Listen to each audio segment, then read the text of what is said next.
Hey everybody, Justin Metzler here. We are fresh off the heels of Boulder 70.3 race this morning, and we're at Avery Brewing where the awards are. Everyone's going to be getting their 70.3 Worlds qualifications, and today we have 3 podium finishers. We interviewed Colin Szuch, we interviewed Kevin McDowell, and we interviewed Sam Appleton, the champion from today.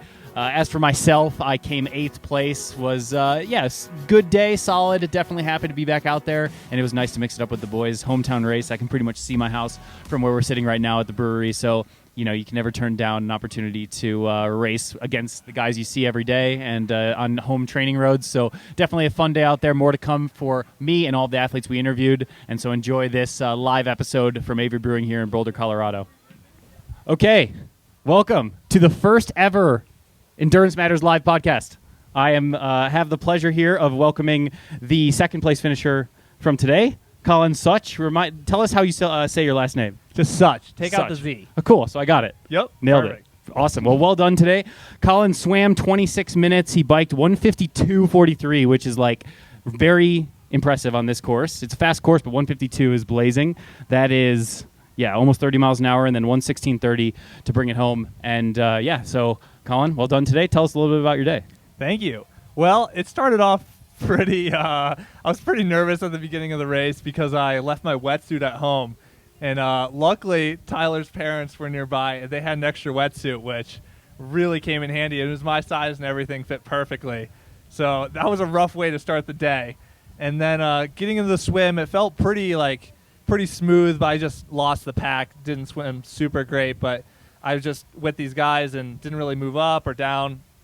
And then like a smooth transition. And I had like good legs on the bike. I felt like pretty smooth the whole way around. And then on the run, it was really just about like staying cool with the heat. Yeah, for sure.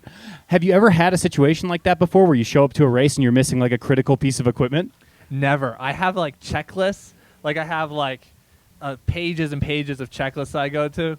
And I just had like take bag 1 and bag 2, and bag 2 didn't have the wetsuit. So wow, did you drive from Evergreen this morning? I did early. Yeah. So there was no turning back. It's like an hour drive to the reservoir, right? So Yeah, to Boulder Res. Exactly. Once I noticed, I did the math, and I was like, oh, it won't work. Were you freaking out internally, or were you like trying to stay cool?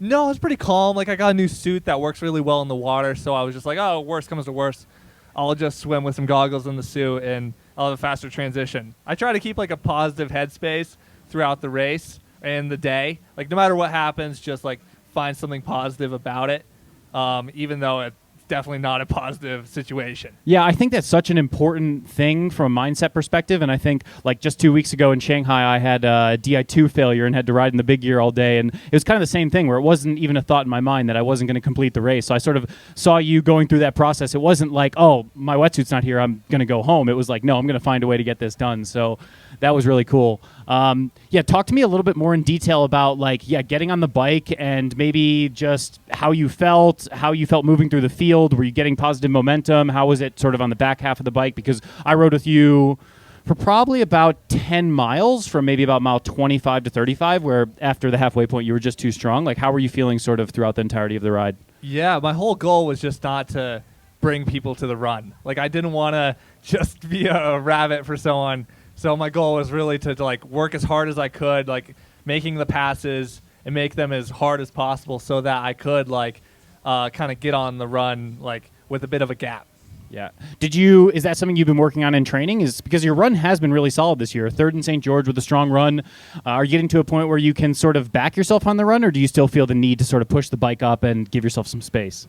Well, I didn't talk about it at all, but after St. George, I had like a really bad strain, and I just wasn't able to run for like 2.5, 3 weeks. And I was really like not sure if I was able to race Boulder. And so I've just been training the bike as hard as I could. For some reason, it didn't really affect the strain. And luckily, I've had like good PTs and been working through that. And I had good legs today, so awesome. Just in time. Yeah, talk to us a little bit about your training. And you're living up in Evergreen, so you're like an hour away from Boulder. We got the Boulder, bubble here where all of us seemingly run into each other every single day. What's it like sort of being like Boulder adjacent and sort of being up there doing your own thing?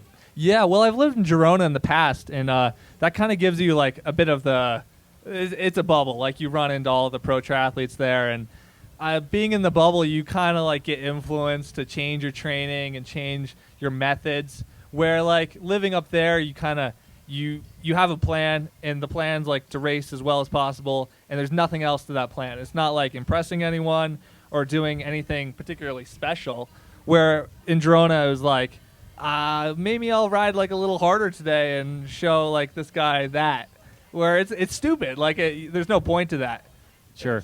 How much, you're a young guy. It seems like you've got a pretty good grip on your training. Like you're really coming through. How much of that do you like sort of put on maybe an evolution of your training versus just time and evolution of you as an athlete, like now just sort of stacking year on year? Sure. It's a little bit of both. Like year by year, you do get better, but you also learn what doesn't work for you. Like I'm sure it's different for everyone, but for me, like I've tried high volume, I've tried low volume, like very low volume, and like neither of those work particularly. It's kind of somewhere in the middle and like the right blend of intensity, but not too much.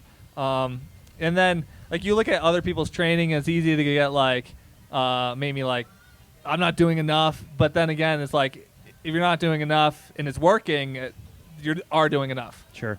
Can you give us 3 takeaways of 3 things that you have found work for you and 3 things that you have found don't work for you? I'm not going to talk about the swim because it's not working. You got to come to Boulder. That's the key. Well, I can talk about the bike, and for me, it's like really prioritizing the sessions and like having, for example, like a 3-hour tempo session, and that session's like executed at Ironman pace with Ironman fueling, and that's it. And nothing else to that. No harder, no easier, and then like doing your sessions exactly as you prescribe them. Like I coach myself, and sometimes it's easy to like change things around, but if you like have a plan, you gotta stick to it. And I think that's 2 tips. And my 3rd tip would just be like, don't focus too much on the numbers. Like sometimes feeling is also like a really important characteristic that you shouldn't ignore. Sure. And what about maybe 1 or 2 things that you have found over the course of coaching yourself and training that haven't worked? Doing 11-hour rides does not work. It just tires you out. Yep, that's true. Yeah. I think we both got lucky because last year, probably not too far off this time of year, I sent you a message and I was like, oh, you want to go do the Grand Loop, which is probably a 12 or 13-hour day, and the weather was too challenging. It was too snowy, so we didn't end up doing it. But it was probably for the best for your season. My season was done because I was getting surgery the next week. But for your benefit, that one got snowed out.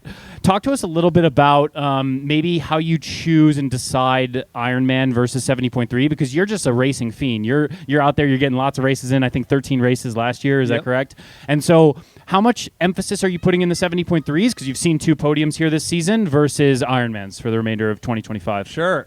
My goal this year is just to race as well as I can, not race like a ton, not race a little, just show up to races prepared and be able to execute those races well, and not just be like tired from the previous race, which I was in Chattanooga and I didn't finish. And it's just like another lesson. Like it's important to like stick to a plan and execute that plan. How do you hold yourself accountable to the plan with self-coaching? Because that's something I really struggled with when I coached myself. I think on the acute level of, day to day, maybe I've planned 2x30 and next thing you know, it's 6x10. Mm-hmm. And then also, there's a shiny object in terms of a race. I'm going to go chase that. You don't necessarily have that sounding board. How do you keep yourself in check? Sure. I kind of put on like a coaching hat and like look at myself from like a second or like a third perspective, like a coach would. Like unbiased, not emotional about like if I'm injured, I'm injured. Like there's nothing else to that. Like you can't just like show up to a race injured and maybe it'll work out. It's just showing up like and really not being emotional about it. Yeah, sure. Talk to us a little bit about what the rest of the season looks like for 2025. Well, I want to show up to my next race prepared, and my next race is an Ironman, and I don't think I've ever executed an Ironman well. So I've been really prioritizing like doing the long sessions and fueling correctly, and like I've had the little injury, but getting my run volume back up and just showing up prepared for an Ironman properly. Cool. We have a mutual sponsor in Precision. Talk to us a little bit about the fueling plan for today and then what you're planning for the Ironman. Okay, today did not go as planned. In the first 400 meters, my bottle just ejected, and then that was 100 grams of carbs gone. And then I just had 2 500 ml bottles with 90 grams each, which was enough, and some chews. I finished all of it, and I was a little thirsty on the run, but luckily it was just enough to finish. Whereas in the Ironman, you can't do that. You will blow up. Yeah. So my plan is just like I'm gonna have 4 liters of fluid on the bike, and like hopefully I can take more from aid stations. And it's really about nailing the fueling. It's so critical. Yep, 100%, 100%. Well, cool. Is there anything else that you want to sort of touch in on? Any sponsors you want to sort of shout out, or anything you want to talk about from today? Well, I have a great team behind me, and I have Resolute in a local store, Arvada. They hooked me up with some really nice TT upgrades, which really came in handy today. Yeah. How much of your ride today would you put down to power versus aerodynamics or equipment? Because this race is seeing, I think, every single year I ride 2 minutes faster, but I feel like I'm always sort of in this territory in the race of being like 3-4 minutes from the fastest bike split. So what would you put today's performance down to, and then what would you say in terms of the overall improvement of everyone's speed? It's hard to tell. My power meter just kept going to 0 for like a minute, and then it would come back. So I had no idea what the average power was. But like I knew I had good legs, but I also knew like I've been working really hard on my aerodynamics and position, like really refining like how to get in that position for a long time and be comfortable. So I think aerodynamics was a real big part of it, and clearly just the race gets faster and faster every year, so equipment's a huge factor. All right. Well, this is definitely a guy to watch, Colin Szuch. Thank you so much for coming on the first live podcast here. It was great to learn about him. Let's give him a round of applause, Colin. Thank you. Thank you for having me. I think we've got Kevin McDowell. I saw him wandering around, so if we could call Kevin up here. Maybe in the meantime, does anyone have a question for Colin for a reward of a precision fuel and hydration? Tim, any question for Colin?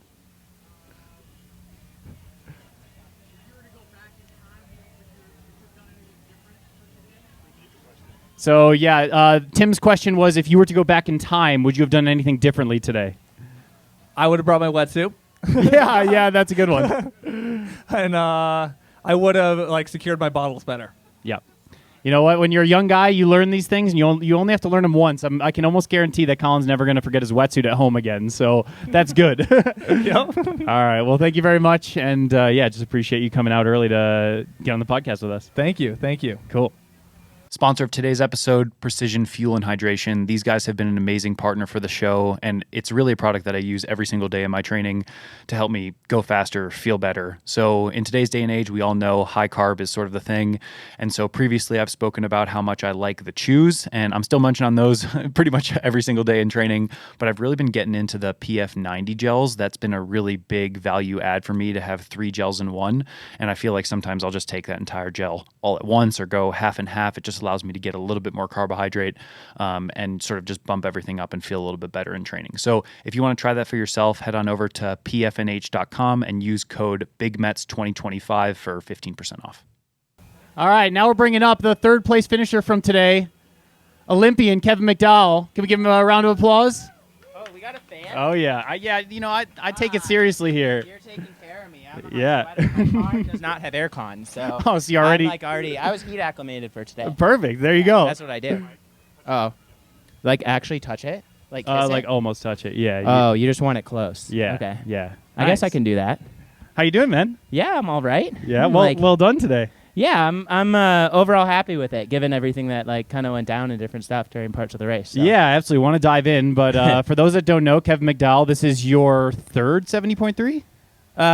Fourth, actually. Fourth 70.3. Yeah, so I did one last year, like a little under the radar one. Yeah, a little under the radar. I remember that one. Yeah, we did a little bit of training in preparation. I feel like you've come a long way since this time last year, which is awesome to see. Fourth place in St. George just a few weeks ago. Yeah. So that was huge. And then third place today. So, yeah, tell us a little bit about how the day went for you. Yeah, I mean, I was stoked on just, like, being able to race in Boulder. It's like to race at home, what I call this home now, and, like, have so many friends and family and people around here that support you. I think that's pretty special. And my grandpa was able to come out, and it's the first time he was able to see me race in 15 years. Very cool. And he's like the biggest triathlon fan in that bit. So it had me really excited for the race. And I just woke up like with this excitement, which like after last year, I was like, I didn't know if that was going to happen anymore. I thought my excitement of just racing, and I was wondering if I was going to be done. And I said, I'm going to give it one more year, give this long course a go. And I've been enjoying it. So, yeah, I woke up, and my coach, Nate, he lives here, and he rode over with me. I was able to bike to the course, which was awesome. Thank you, Ironman, for letting us not racket the day before. I think that was a huge advantage for many reasons for a lot of us. And then, yeah, it's like the swim. It's like Sharpie's here, and we train together a lot, race together all the time, and I stood on the start line with him, and I was like, well, this is, last time we started literally next to each other like this was in the Olympics, so let's not have a black eye, or like do have a boat in front of us or something. So I think Matt actually got a black eye today. He did, so it's actually ironic. So that's actually why I mentioned it, because it's pretty funny, because then after I was like, you literally got a black eye, and I told you let's not get one. There's only one rule, man. Yeah, but no, it got off to a good start. I feel like the swim we were pretty on. Like, I was swimming pretty much full on. Yeah, like I was surprised how many people still were with us there. Yeah. And like Matt took it out well, and it was great. And then he'd like backstroked off to let someone else go, and then I ended up there, and I was like, I don't want up here because I'm learning. Like, there's still so much to learn. I need to save the energy. Yep. And so then you came by actually too, and I hopped on you, and I was like, all right, we're good here. And then got on the bike. And pulled for a little bit. Apple went by, and I'm like, okay, he's gone. I can't keep up with this right now. Yeah. And he's having a day. It's great to see. And then I struggled a little bit, and then Josh Brillis, is that his name? Josh, yep. Yeah, he came by me, and he's like, let's go. We can catch some of these guys. And I was like, you know what? All right, let me get my head on my ass right now, and let's get this going. And, started going, and then we caught Matt. And unfortunately, at that point, he made the pass, and I sat by Matt. There's a little bit of gap, so I went around, and I slotted in, and I got a penalty. Yeah, that was a bummer. I saw that all happen. I saw the referee, because I was riding like 20 meters behind you guys, and I saw the slot in, and I was like, I think he's fine, but then I saw the referee come up, and I was hoping he was just communicating that it was okay. Because I was even asking. I'm like, am I good? This looks good. And it was. Yeah. Like, there was another ref, so she went off on me, and then it's like, you can't argue that. And I'm like, whatever. And there's two ways you can go. And I'm like, well, let's just go hard until the patent. Sure. Try and reset. And I did. But I kind of was like, man, is that the podium? Because the group was there. I started to have legs at that point. I was excited to be in amongst it. Colin had come by. I was like, let's get on with him, like how I did in St. George. And I had momentum going, and then you just lose it all in that tent. And I was like, you have two options here. And I was like, well, there's so many people here supporting him. Let's just see what can happen. And it was freaking madness out there with them, just going through people. And totally. Chris Lieferman came by. He's like, let's go. We can do something. And that lifted me a bit. And, yeah. Yeah, and then on the run, I mean, we came off the bike together, and you were able to bridge the 2 minutes in the final 45K that you lost in the penalty tent. And then, from there, you were able to, catch the group at the end. And then... we got a special guest here. Go for that's it, yours, buddy. Man. Yeah, you're gonna have He's more gonna be energy. A future triathlete there. 60 grams of carbs, good to go. Fueled well. The 4-year-old is going to be buzzed up this evening. It is candy. That is one of my favorite things. Yeah, I it's had pretty one of much those before candy. the race.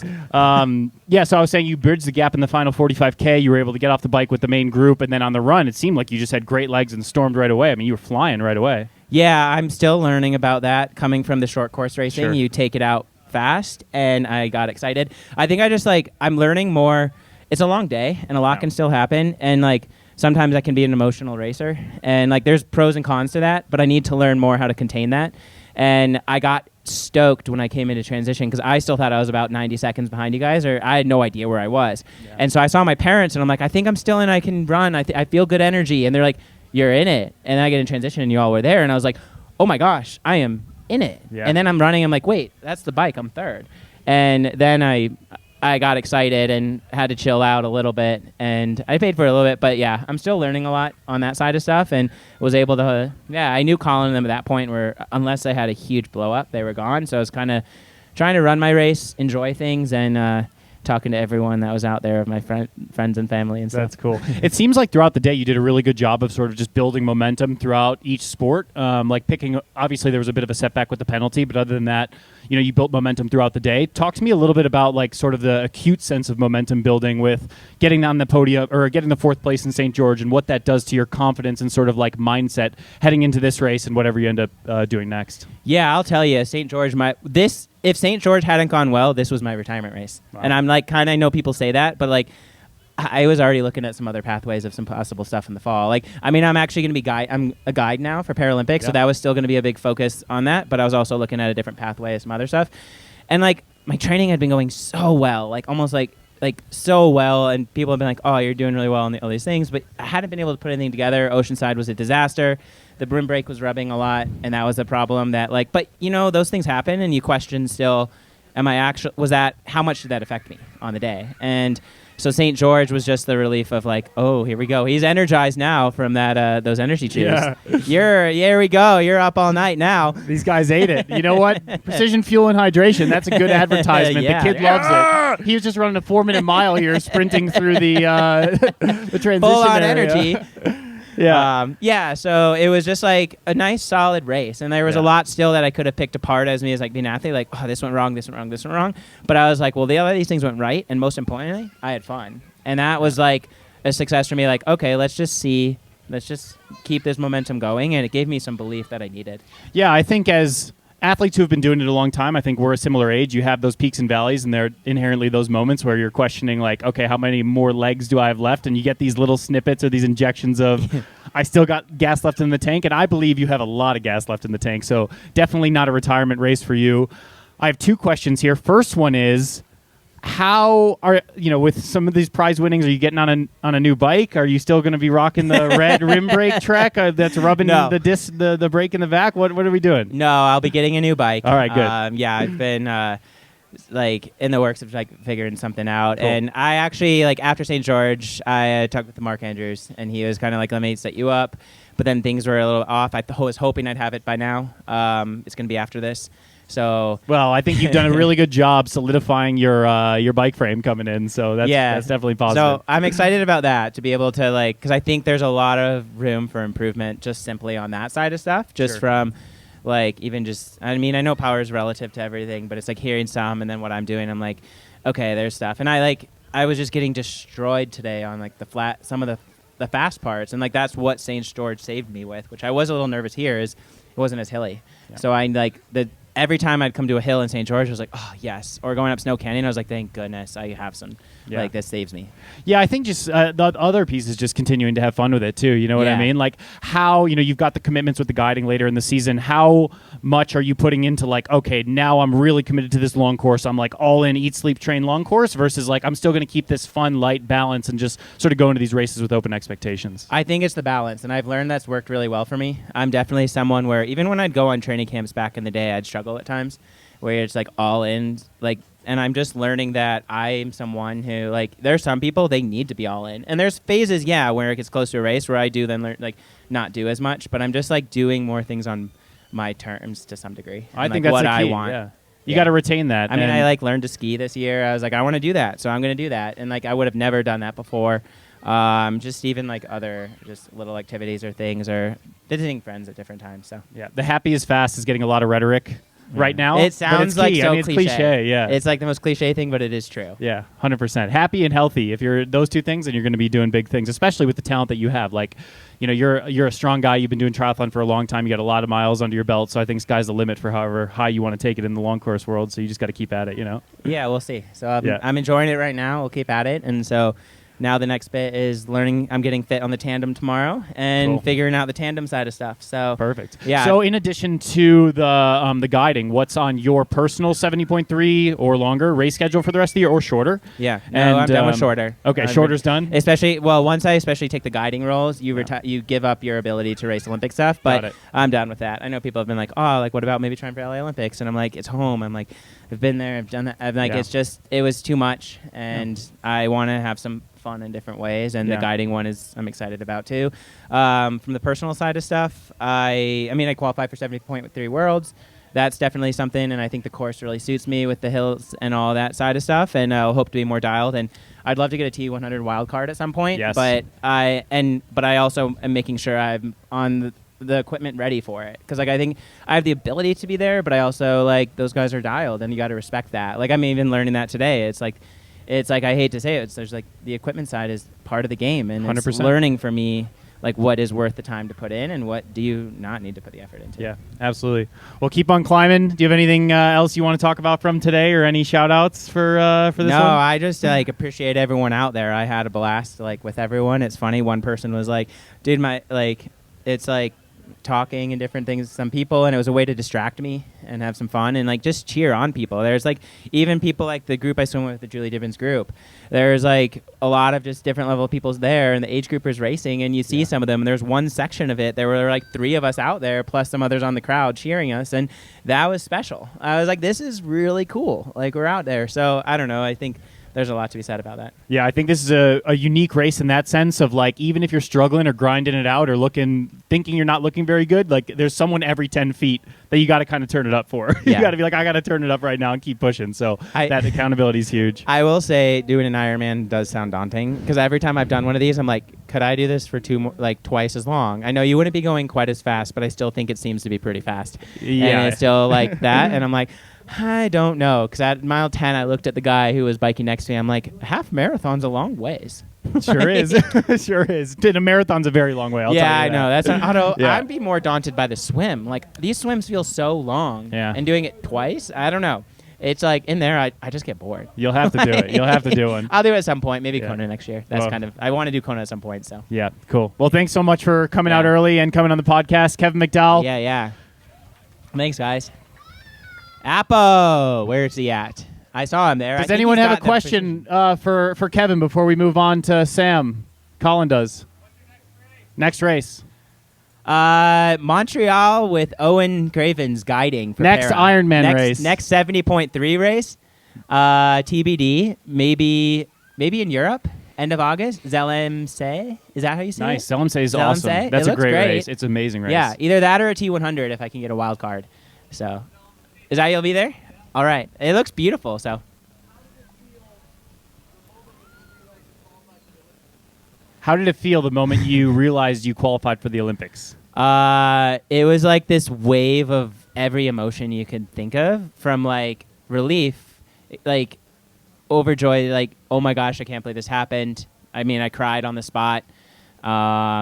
Just the like, everything you can think of. Because I mean, for me, it was when I was 10.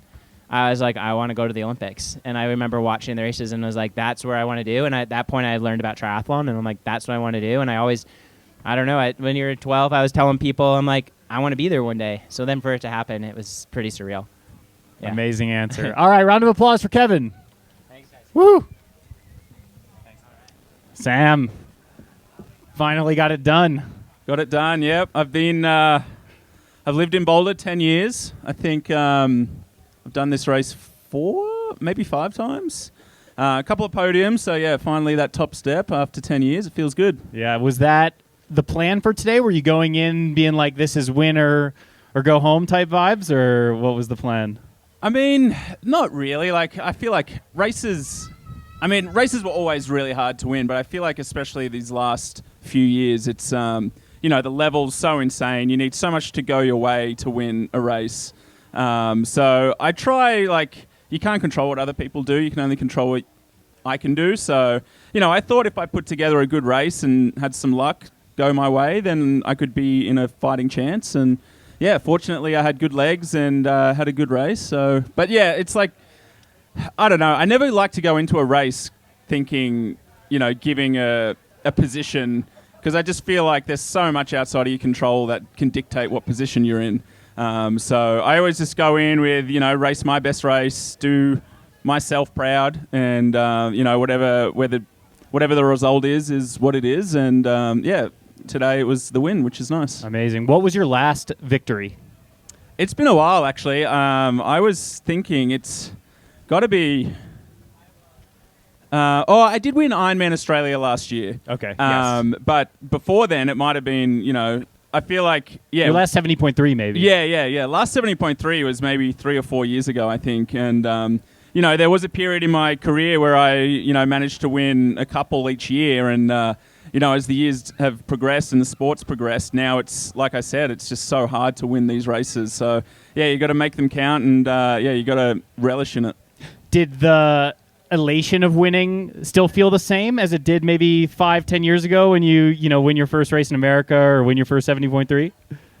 I mean, like, it always feels good, but I think, 10 years ago when I was winning races, I was a younger kid, a little bit more attitude and, a little bit of a chip on my shoulder. Now I'm just, I'm a 35-year-old man that's just trying to get it done, and I think I'm a little bit more, don't race quite as angry and don't really have that chip on my shoulder. I'm just kind of grateful to be out there. So, it still feels good, but I don't think, perhaps the celebration isn't as quite as triumphant as it was when I was maybe first winning my races 10 years ago. Yeah. Talk to us a little bit, because I've been thinking about this myself. I think this is probably my 60th 70.3 or something crazy. Like, going through the motions of race morning, do you still get the same anxieties, the same stresses, like especially racing at home, sleeping in your own bed, like still taking care of Toby and stuff, like having it all be so normal? Like, what do you do to sort of flip that switch and get into race mode?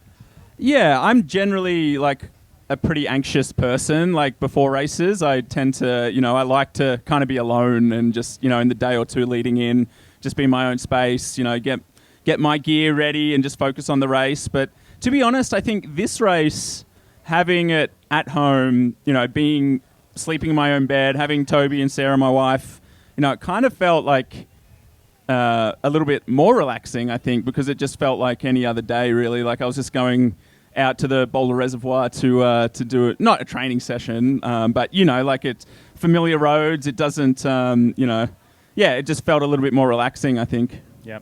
Talk us through the day specifically and how it all sort of played out. And you mentioned you needed a little bit of luck, and obviously you needed a lot of power and a lot of good legs. So talk us through both of those components throughout each swim bike run. Yeah, I think everybody that races knows that there's an element of luck to every good performance. You have to have mechanical luck, and you have to feel good. You have to have some competitors, maybe not have the best day. But yeah, I mean, I think. We started out on the swim, and there was quite a big group of us. And I thought the swim was it felt fast to me. Like, it didn't feel like a slow swim. So I was kind of surprised that there was, I think, 10 of us or so. I commented 9 out of 10 RPE. Oh, yeah. I mean, it wasn't an easy swim at all, especially coming back in. I felt like that second half was quite a bit harder than the first half for me. But yeah, onto the bike, I mean, I didn't necessarily go out with the intention of, going off the front. I just kind of, I think Kevin was first out onto the diagonal highway, and then Matt Sharp, and then myself. And I was like, I took on my nutrition, hydration, got my feet clipped in. I was like, yeah, I'm feeling pretty good. I'll go to the front and pull a turn. And then, I guess I put my head down a bit, and I saw some good numbers and just kept rolling. And then I think I looked back around kind of halfway along in 36, and I noticed that I was by myself, and I was like, well, I guess I'm committed now. So I just kind of kept going. And to be honest, I think that's when I race my best, when I'm not put under pressure by other people, when I'm dictating the pace. I can ride my own rhythm, ride the hills the way I want them, ride the downhills the way I want them.